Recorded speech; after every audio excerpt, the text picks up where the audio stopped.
It's Nolan, my better personal trainer here, and a question I get asked all the time is, what is the best way to train my abdominals? And here's where I recommend a certain sort of training order to what you do. It's always a good idea to start with the lower abdominals first, because these are the hardest to target and the easiest to fatigue.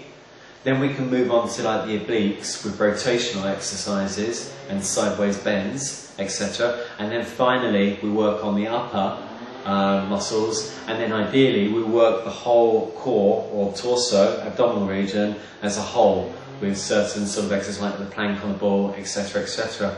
That's the way I like to work it. The next question is, should I be training them every day? Probably not. Every time you're training your abdominals, like any muscle in the body, you get repetitive micro-trauma, as we call it. This is where the muscles are broken down before they rebuild, and so you need to allow time to build that process.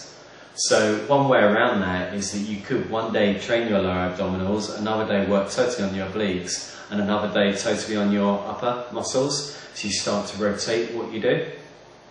And then whatever you do, set 15 to 20 repetitions.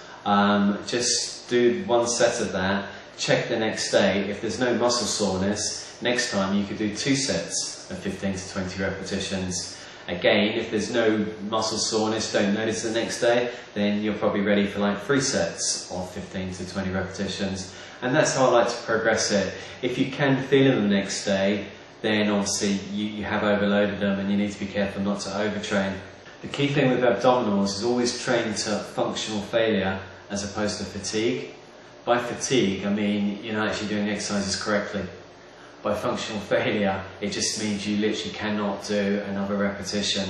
It's a very subtle difference. Finally, because the abs really are multifunctional, this is where I recommend that you have as many exercises in your repertoire as you possibly can, with the ever-changing mind constantly, all the time, to get the best possible sort of definition around the abdominal region. Okay, well I hope that helps. There's at least 5 tips in there, and I'll summarise those now.